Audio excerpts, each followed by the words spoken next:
Alright, we should be live. We're back. We're working on Teval, Arbiter of Virtue. Here she is in case you need a reminder of how she works. And we are down to 90 cards. Teval needs 30 cuts to get to 60 spells and 40 land.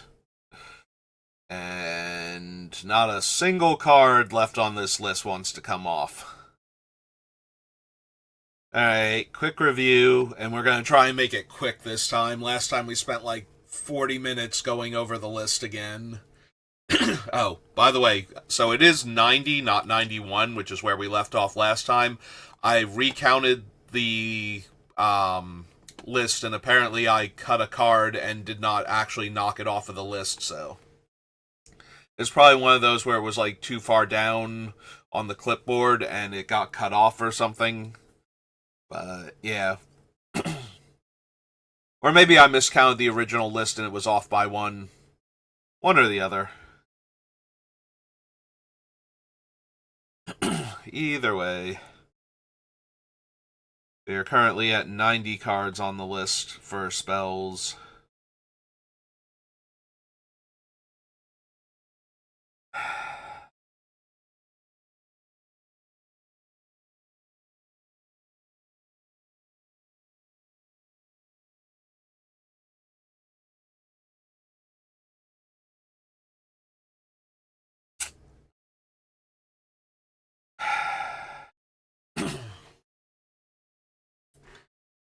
Keep looking at all of these cards that I know I don't want to cut.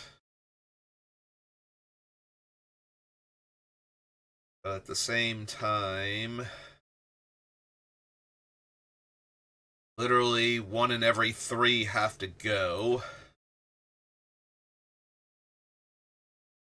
Who is it actually going to be?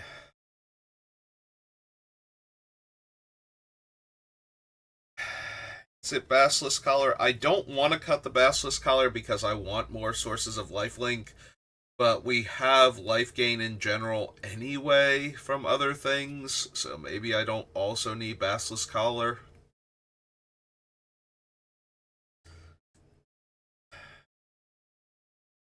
Like, we have the Vern Sun's Avatar, we have Grim Feast, so we have other ways to gain life. Fangren Marauders looking at me right there. Exsanguinates right there. But I do like giving lifelink to my creatures in this deck. And now we only have two ways left to do that in the Whip and the Shadow Spear.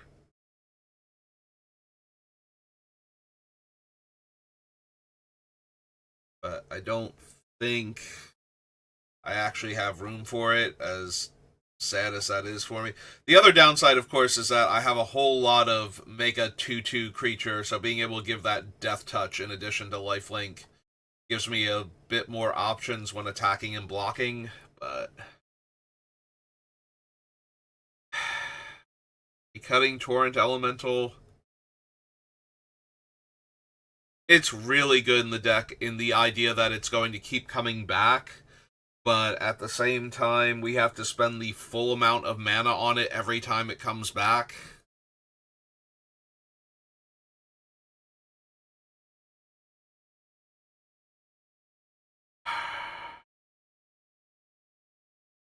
It is the best out of all of the play from exile creatures in that it actually does something besides be a body with flying.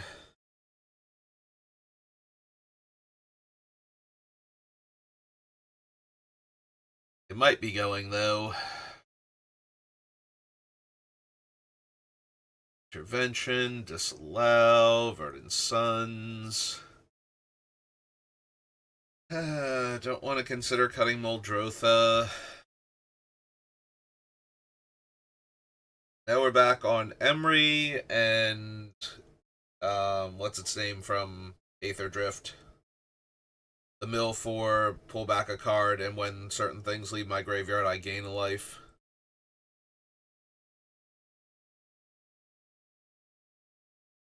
I kind of want to look at all of the artifacts I have left before deciding if I want to cut Emery over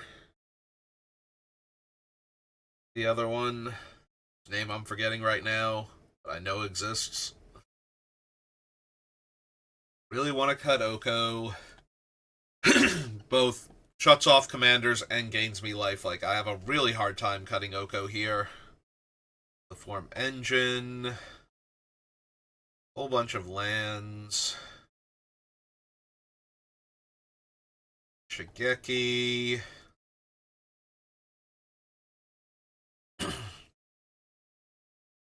Goldred. Terra Sunder. Beanstalk. Yeah, Analyst probably stays in over either of the other two that I'm thinking about cutting, so it's more a question of which one am I going to get rid of. Because pulling back all of my lands in the mid to late game is probably too strong, and we already cut the Forest Bear from Burrow, so Libra.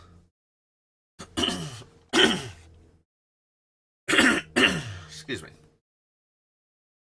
Rock Outline, too good. Doppelgang is probably one of my best payoff spells in the entire deck, so...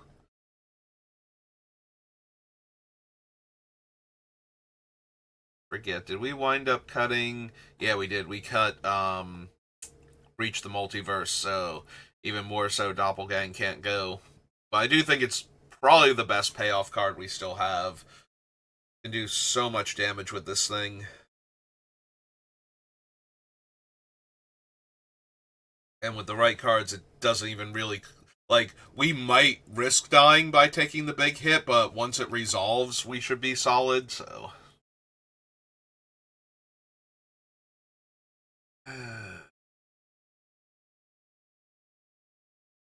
3 steps ahead, Glarb... Drag to the Roots, Overlord... Dredger's Insight, that's what the card is called.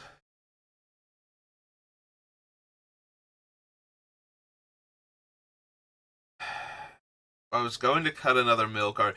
It's probably the Insight only because I have to get the card back from among the milled cards. Like, yes, when Emery mills a creature or a land I wish I had, I'm going to be sad that she wasn't Dredger's Insight, but she keeps getting back artifacts regardless of how they got into the graveyard. And Insight still can't grab back a bunch of the other types anyway, so it's not like it's any card from among the milled cards, and then Emery is limited to artifacts but can keep pulling them back.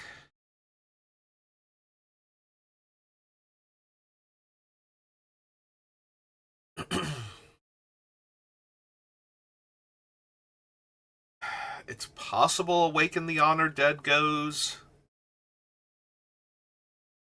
It's the weakest, just because it's not instant speed and it has a lower impact overall. It's still very good in the deck, but just about everything left is either very good in the deck or synergizes well with other cards in the deck to be very good. So, yeah, either the individual power is there or the card is doing something with all of the other cards that we have still on the list. Pretty sure. I don't think there's anything that we still have on the list that has lost all of its friends and doesn't really work anymore.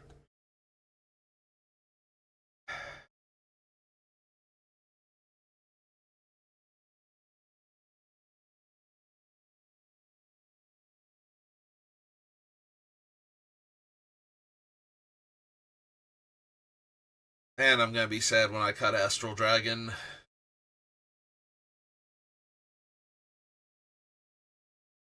I have a whole lot of cards that those dragons can make copies of. That'd be really, really strong to just have more copies in play. Teval's Judgment legendary. Most of the cards I know are legendary, but Teval's Judgment is too new. Nope, it is just an enchantment.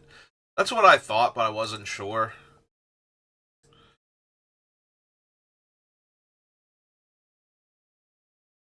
As that is among the cards I would like to copy with the Astral Dragon. Like Teval's Judgment, Exquisite Blood, what are some of the other things? That's true. Maybe I should look at and see what things I want to copy with it, because we're at that point where it's like, okay, what is the card actually doing in the deck? Because we cut a bunch of the other things, so...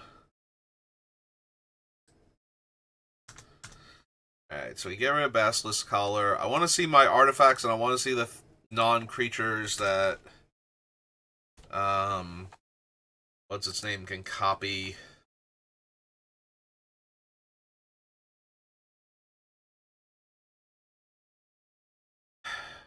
So they can't become copies of Animate Dead because creatures can't be attached to things. That doesn't work.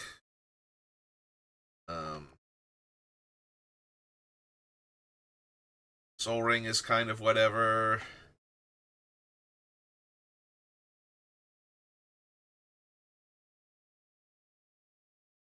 They can become copies of Grim Feast. I will take extra damage, but I will gain 3 times as much life while they're in play, so... Scroll Racks, kind of whatever. Like, it's not terrible to have multiple Scroll Racks because if I can keep changing what's on top of my deck with my mill cards, then being able to swap more things around lets me see a lot more of my deck, but that's still a bit mana intensive and tricky because I have to be able to cast the spells that are milling me in between activations, and I have to keep track of a lot of cards where I don't know. Like, I have to be able to remember what I put in what order and how many cards I'm going to mill ahead of time to make sure that I'm getting the correct cards each time.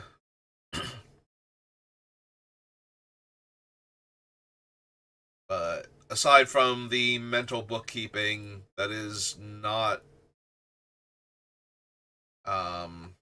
entirely off the table.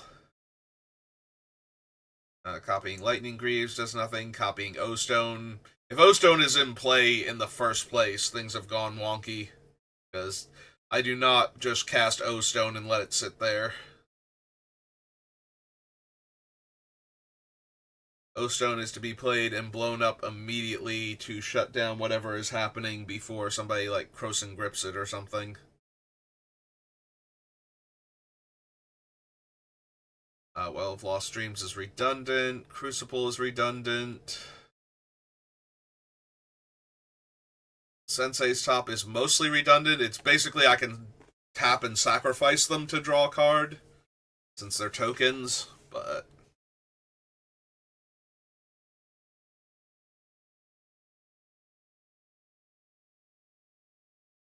Polluted Bonds would be strong. Bloodchief Ascension would be very strong.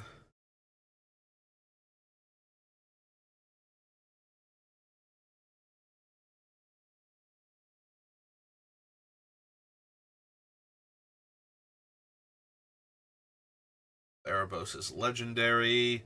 Also kind of redundant. Like, yes, I would have another iteration of the tap activated ability, so I could do 2 in 1 turn, but...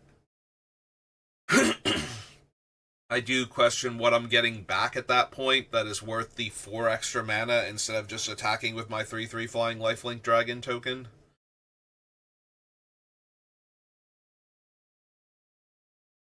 Copy those. Shadow Spear is legendary. Lithoform Engine's legendary.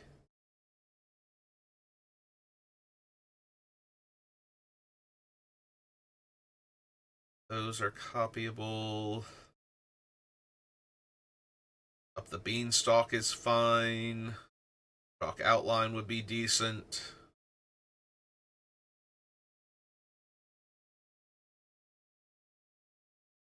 Ooh, could copy Overlord while he's not a creature, but that's kind of weird.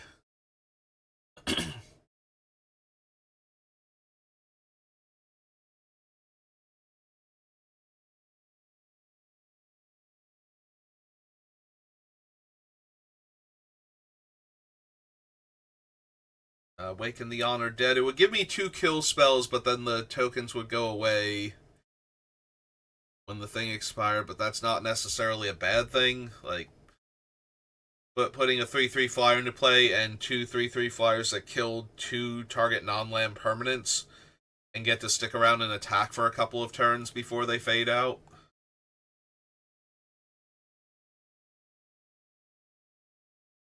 Glacierwood Siege, because we can change which mode.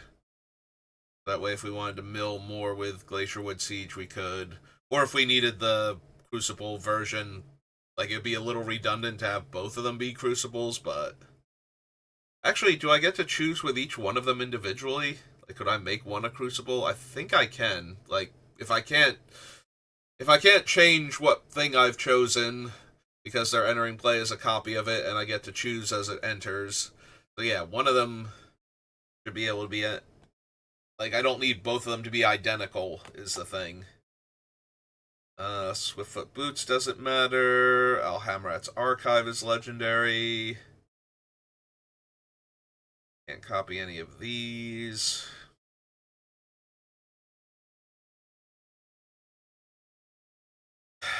Yeah, I think the Astral Dragon goes. It not being able to copy creatures and the legendary cards that I have not being copyable is kind of eating into its real estate for what it can actually do.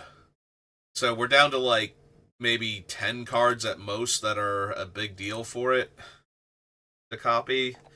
Like Teval's Judgment would be really good, and then that's it on the list. So I'm pretty sure we've named 10 or fewer cards where it would actually be really good to copy with Astral Dragon. Whereas, like, Doppelgang can hit my creatures also, and if I need two lands, but this one can hit lands, but I don't need 3/3 flying creatures that tap for mana. And we only have so many utility lands that aren't just mana fixing, so... Yeah, I think the Astral Dragon actually goes.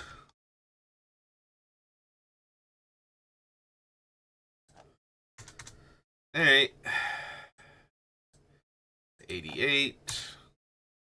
Alright, now let's look at our artifacts for Emery. Like, what can we pull back with her? So we have Soul Ring. Like, the two biggest ones, I think, are going to be O-Stone and Mindslaver. Just because being able to pull those back is actually a huge deal.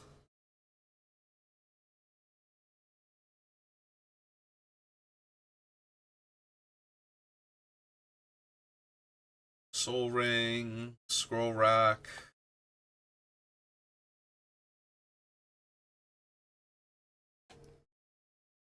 Greaves, Mindslaver, O-Stone, Well of Lost Dreams, Crucible, Sensei's Top.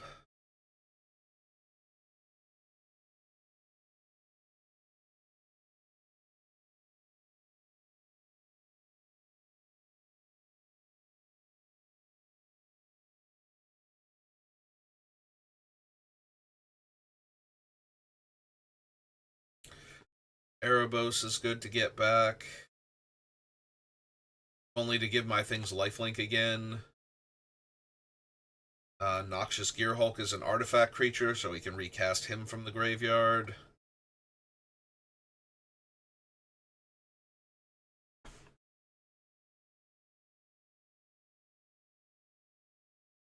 Shadow Spear, Lithoform Engine.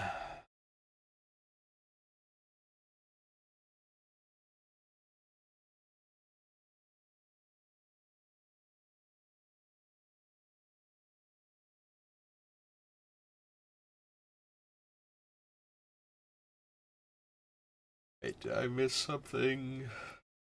No, okay. Oh, I missed an artifact for some reason there. Yeah, it's looking like Dredger's Insight might be able to go.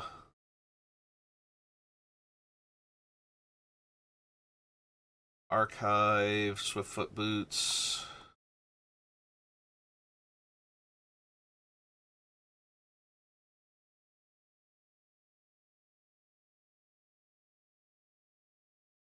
Signet.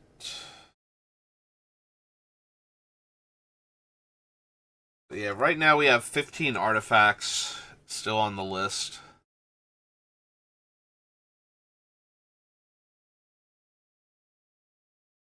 Which makes the Dredger's Insight more likely to be the one that can go.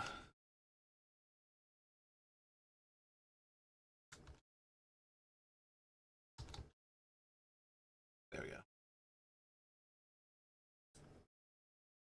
So we cut that, and then go get the other 2 copies from the life gain and the self-mill piles.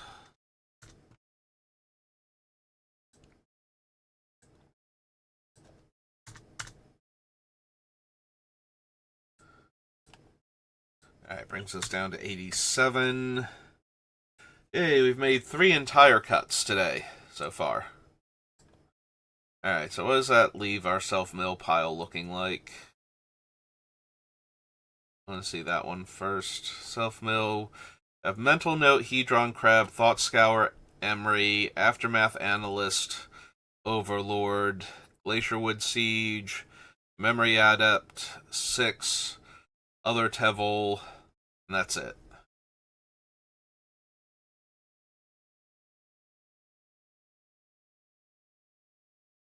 What does my removal look like if I ditch Awaken the Honored Dead?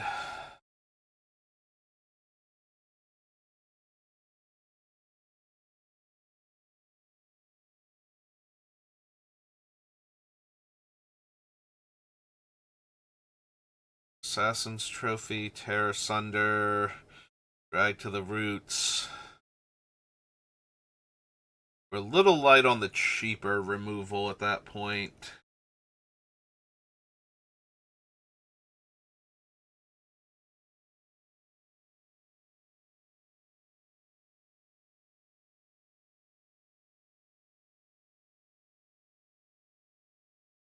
It's not entirely terrible.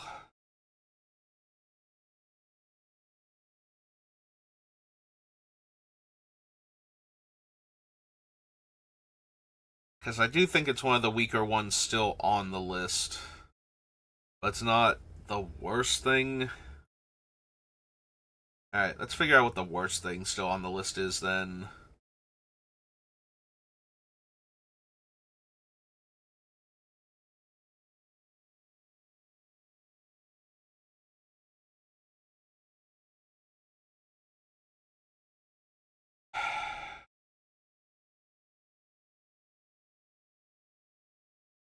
Want to keep Jace.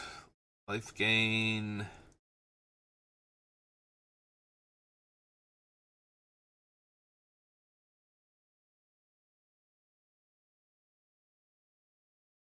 Archon of Cruelty, Profane Transfusion. Yeah, I really like the things I have left on the life gain list, but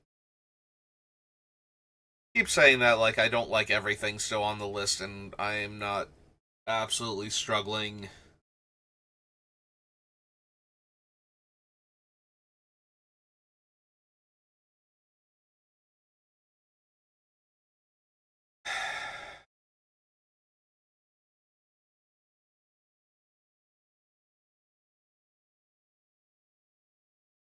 I'm starting to wonder if it's Metamorphosis Fanatic now. It's a big old lifelink creature. It revives a big old creature and gives it lifelink.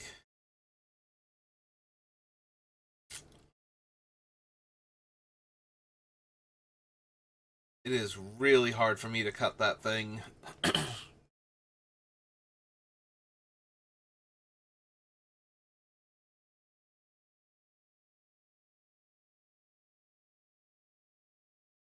Alright, different angle then. Do I cut Animate Dead and Reanimate?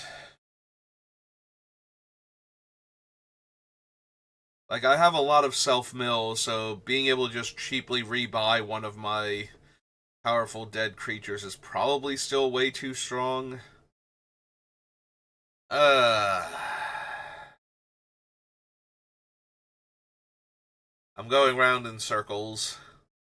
Like, okay, if I want to keep, like, the big scary thing, like, do I cut some of the cheaper stuff? And it's like, no, I don't want to cut that either. I have to cut something.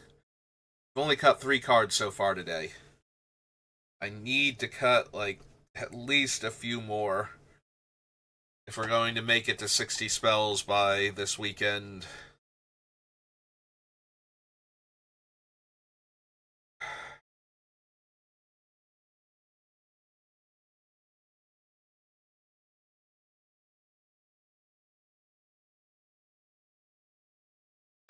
Is it Muldrotha?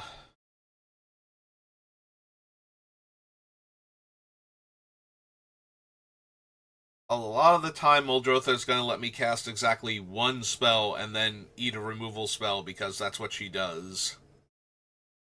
But cutting a card that eats every removal spell that can find it as fast as it can, it's kind of the hallmark of a good card in the deck, then. Like, Muldrotha really does need to die with all the other stuff that I'm doing.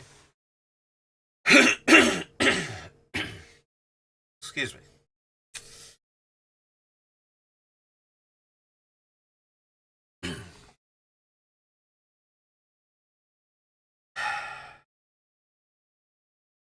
And when one card needs to die that badly, really hard to cut it from the list, even though that's what's going to happen almost every single time, is that Muldrotha is just going to eat a removal spell and we're all going to move on until she comes back and eats another removal spell or gets exiled, one or the other.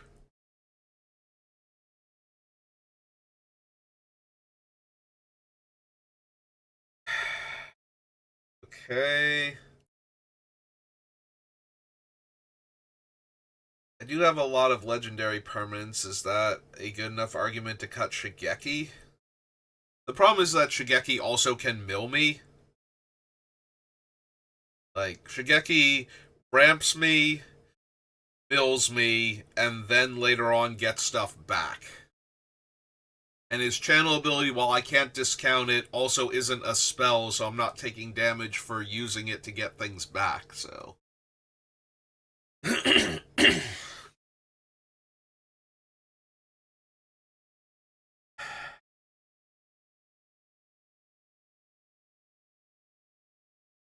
6 is a good alternate Muldrotha.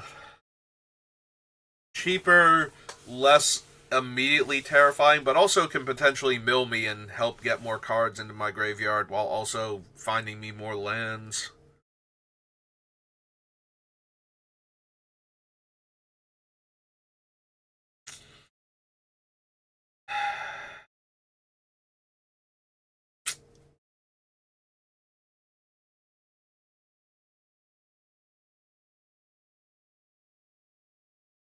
Alright, everything I was gonna say can't be good enough, but kind of is, so. What am I gonna cut even though it's good enough to still be on the list?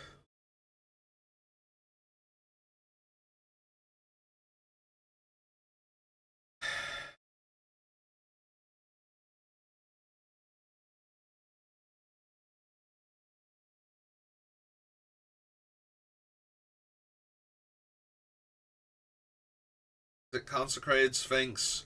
I have a lot of other potential card draw throughout the deck. Consecrated Sphinx is very scary and creates a lot of knee-jerk reactions to kill it. And unlike Muldrotha, I'm not guaranteed to get at least one card's worth of value out of it. Like Muldrotha with Teval, I probably have a pretty high chance of being able to cast something the same turn as Muldrotha from my graveyard, like actually get a spell's worth of value out of her before she dies. Consecrated Sphinx has to eat a removal spell immediately, if at all possible, just to stop me from drawing more cards. And let's be honest, a lot of players tend to treat Consecrated Sphinx like that too. Like, it just needs to die as soon as it hits the table, ideally, so. So the only way I'm getting my card's worth of value out of it is if nobody has instant speed removal for it when I drop it.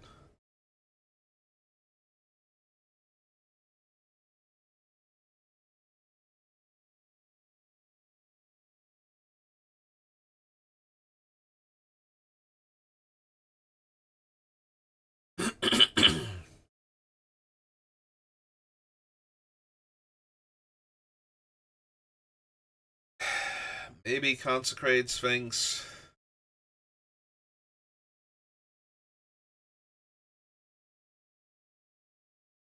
No.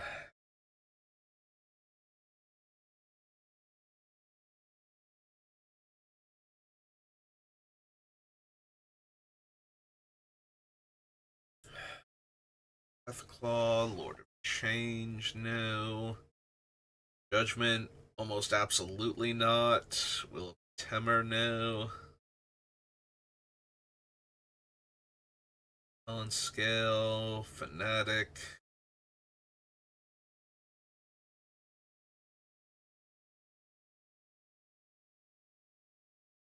Guardianship.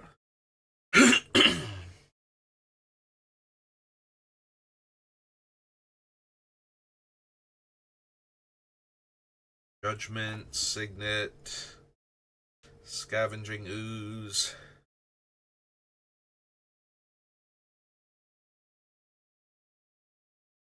Honestly, there's a tiny argument to be made for Arcane Signet. Like, my other ramp spells except for Soul Ring are going to my graveyard after they ramp me. So that kind of helps with the whole ramping with Teval anyway. But I have so few ramp spells already, I'm kind of leery to cut another one. Even the worst one out of the group. God. 1 second.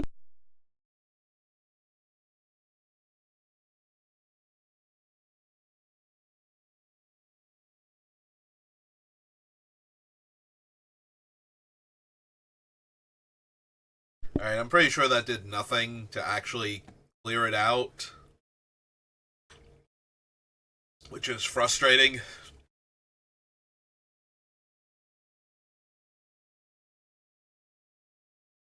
But I tried. Yeah, I didn't think so. I didn't even make it 3 sentences. I am tearing up, though, from hacking, coughing, so...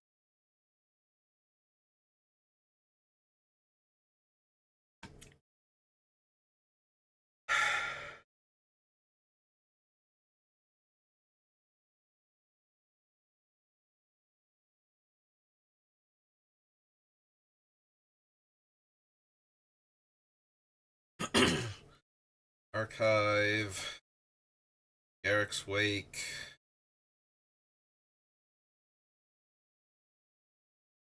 Yeah, I can't really cut those.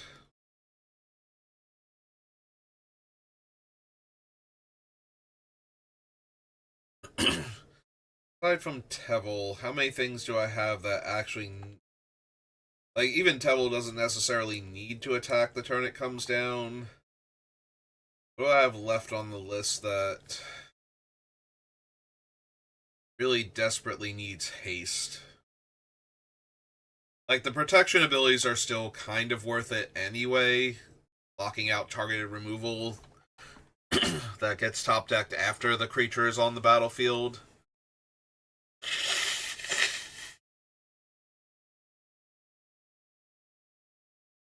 But what ones actually need to attack the turn they come down? No. Oh god. I feel so self-conscious and I can't stop it.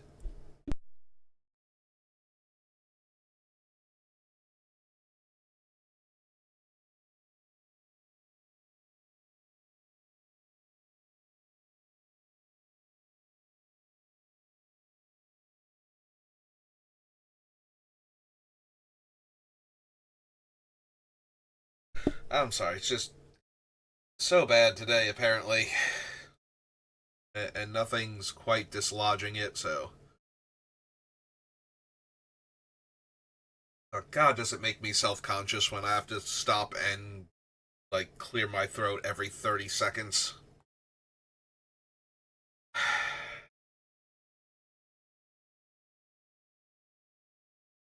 Alright. Right, we were looking for creatures that actually need haste in order to get their full function out of them. Erebos, no. Torrent Elemental. Torrent Elemental a little bit, but it comes into play tapped off of its own ability. So after the initial cast, it's not coming back. You know what? I keep thinking about cutting Torrent Elemental. Let's do that. Ulamog helps a lot to have haste, because that actually gets the first 20 cards off of somebody's deck. Earhawk doesn't matter. Verdant Sun's not really. Muldrotha only to protect her from targeted removal. Emery can help, because then she can immediately buy back another thing.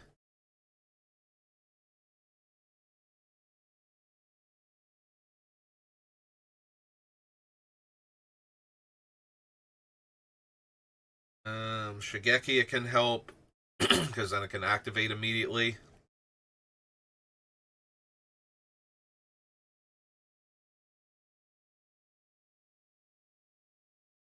Larb to let him surveil immediately. Overlord, since it gets ETB or attacks.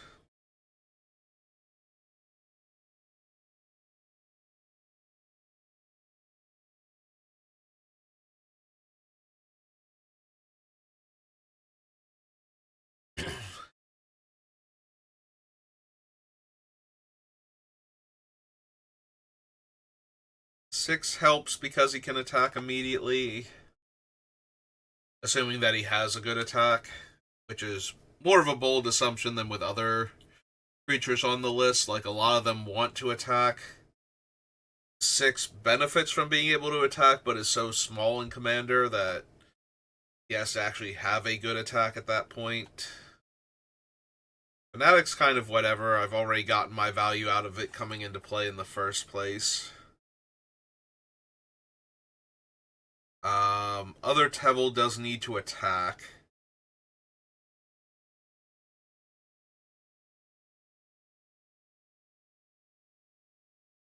Alright, so for the most part, I don't need haste. So I'm not losing a ton by not having haste. Like, I'm losing more from losing the hexproof / shroud than I am from losing the haste on the creature, so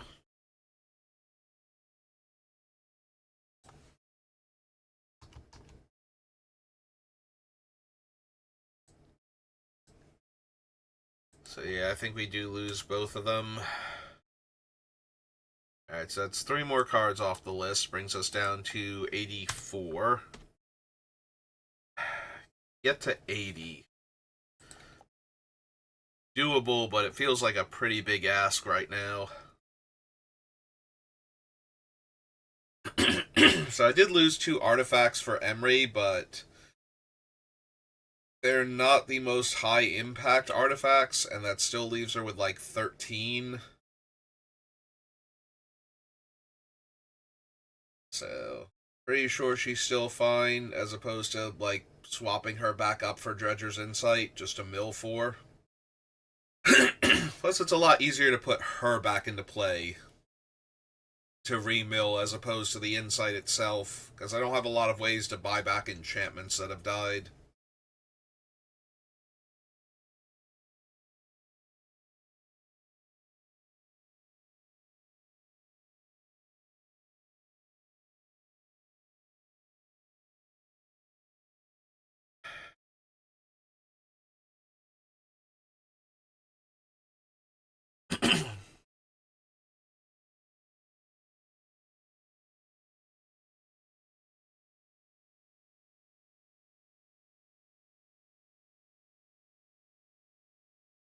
Alright, stretched out.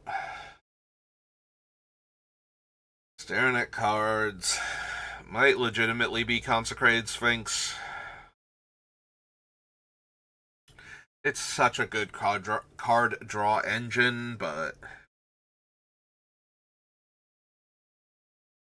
I do need room, and my other card draw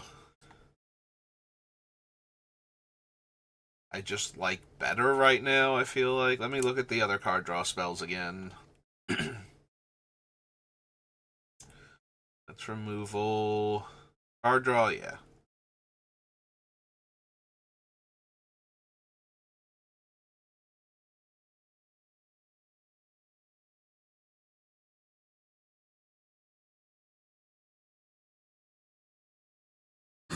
Yeah, I feel like it's either Consecrated Sphinx or possibly Up the Beanstalk. Consecrated Sphinx can draw me more cards overall.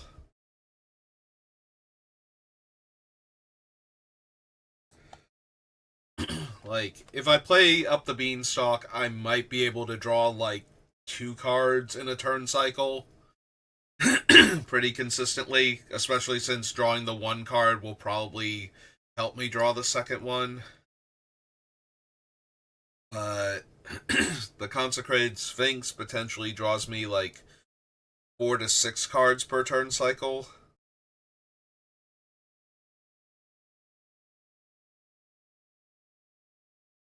The only upside is that Up the Beanstalk is so much cheaper that I can have it down ahead of time. I'll still draw a card off of it. Whereas the Consecrated Sphinx is more expensive, and it might die before I ever get a card out of it.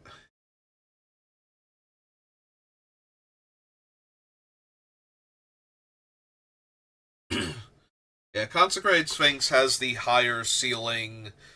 I feel like Up the Beanstalk, though, has the higher floor on it. So it really becomes a question of which one do I think is better. I could cut the Consecrated Sphinx because I already have, like, Lord of Change and Archon of Cruelty as, like, more expensive card draw spells. You know what? I'm talking myself into the Sphinx, and I think we're going to cut it.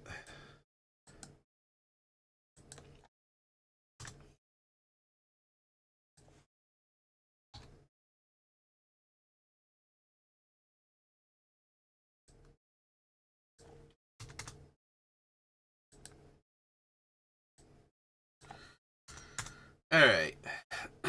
So, one more card off the list brings us down to 83. 3 more cuts to get to 80. 3 more cuts to get to 80.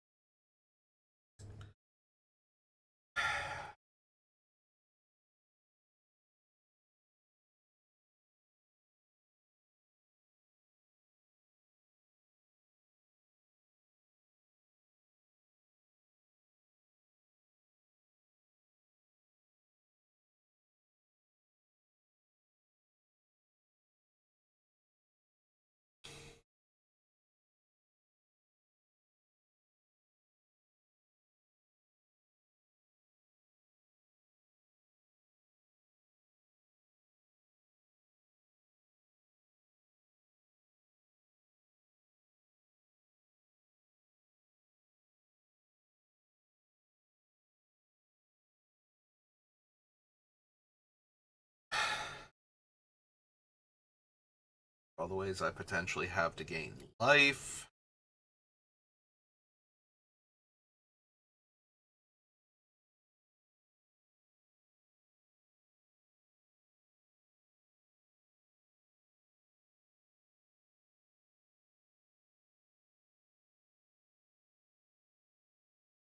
Really prepared to cut any of them. It's not great, but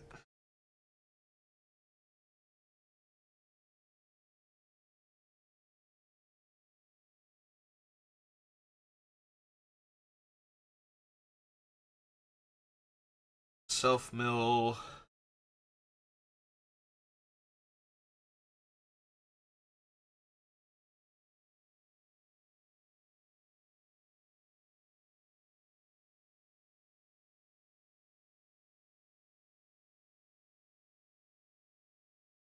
I don't really have a ton of modified creatures, so Kodama, not really. Or wait, is Kodama of the East Tree the one, or is that the one that puts the things into play? Which Kodama is which? West Tree is... Oh, that's West Tree. East Tree is the puts permanents into the battlefield. Yeah, Kodama was on the list briefly, and now it's not anymore. As is a lot of things. This list was like 300 cards deep before, and we're almost down to 80. So once I get down to 60 spells, we'll be good. But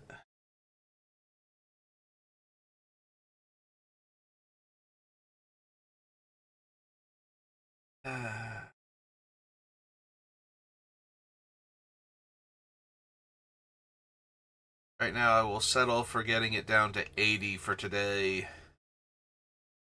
That'd be nice.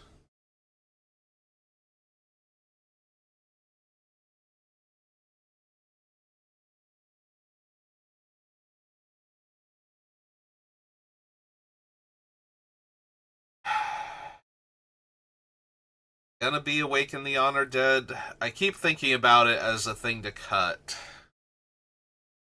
I like the mill. I like the interaction, and if I lose that, I'm losing one of my cheaper interactive spells.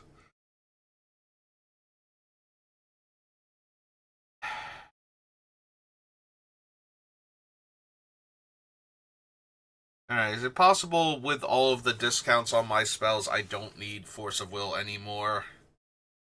It's always going to dome me for 5 while Teval's out, even if I cast it for free, which means it costs me 6 life if I have to exile the card. The problem is that I don't have any other counter spells I can get down to like 1 mana. So all of them are going to require 2 blue after that.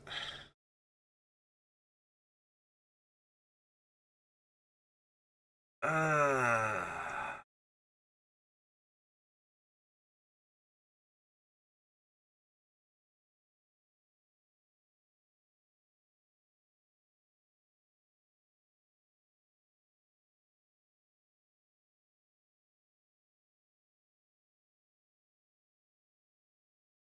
let's see, we have 1, 2, 3, 4, 5, 6, 7, 8, 9, 10, 11, 12, 13, 14, 15, 16, 17, 18, 19, 20, 21. Yeah, we still have 21 pieces of interaction on the list, which means a third of the deck is interaction right now for the final build if we keep all of these on the list. Oh, that's true. I have Fierce Guardianship as the actual free counter spell.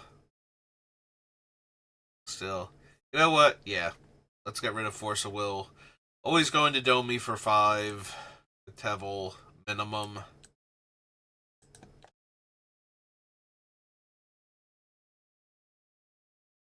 And given the way the rest of the deck works, it being free is not as big a deal as it normally would be.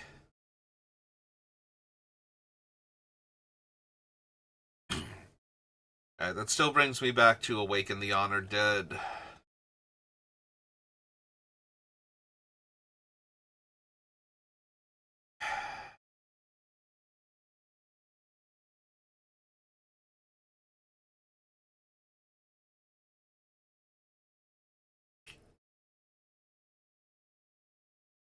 Awaken the Honored Dead.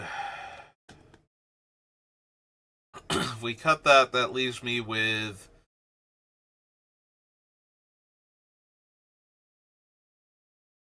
Assassin's Trophy as being one of the cheaper ones, Terra Sunder, Drag to the Roots. Then we start getting more expensive after that. It is the only sorcery speed one left on the list, though.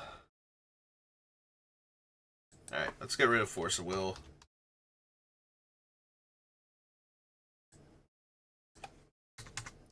Two more.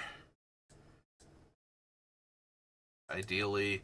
We're also at 50 minutes, so I'm going to want to call it soon anyway. But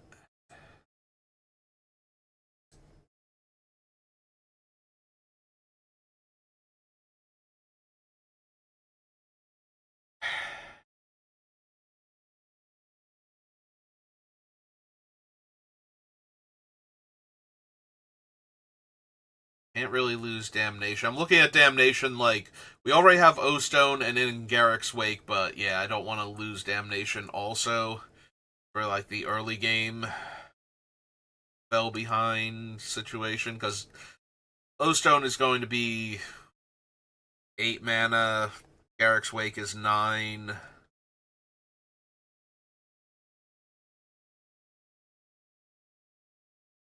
So if one player has like all of the stuff, Casualties of War and Windgrace's Judgment aren't really going to be enough either.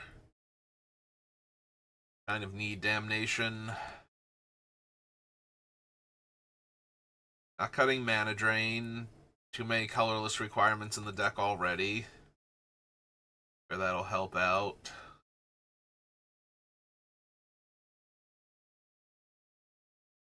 Don't really want to cut another counterspell 3 steps either.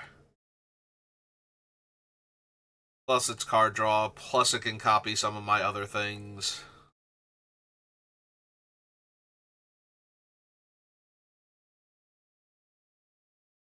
And we might be able to get all of the value out of it. Alright.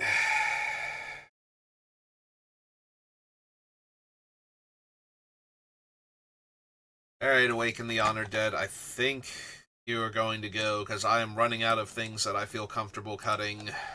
We ran out of that technically forever ago, but, you know. If I keep thinking it's Awaken the Honored Dead, then I'm just kind of stalling at this point by not getting rid of it.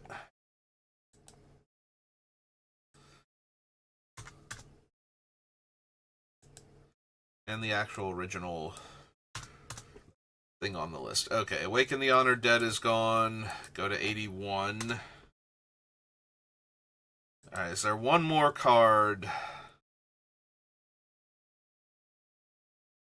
I know I can cut now, real quick, before we end the stream? No. Think so.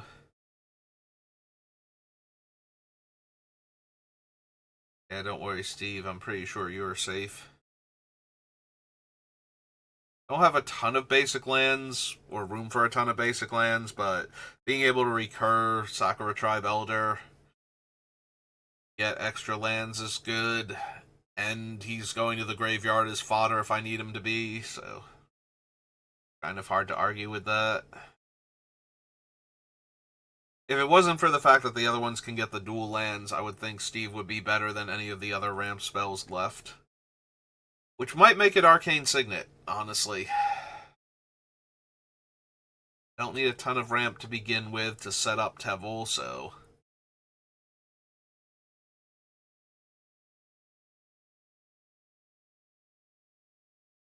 That's true, I don't need a ton of ramp. Let's get rid of Arcane Signet.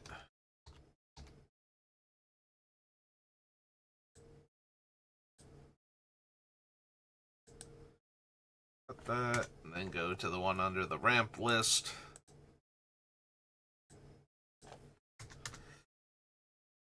Yeah, so 3 visits, Farseek, Nature's Lore, Sakura Tribe, and Soul Ring. 1, 2, 3, 4, 5. Sure, perfect. We actually do not need a ton of ramp. Once our commander is online, we have basically all of the ramp that we'll ever need. It's just getting Teval herself down. Alright, well, we made it to 80, so that's reasonable at least. So hopefully 2 more streams. If we can cut 10 cards each time, we will get down to 60, and we will be done right before Final Fantasy comes out. Alright, I gotta get ready for work, so thank you for watching, and I will see you next time. Have a good rest of your day.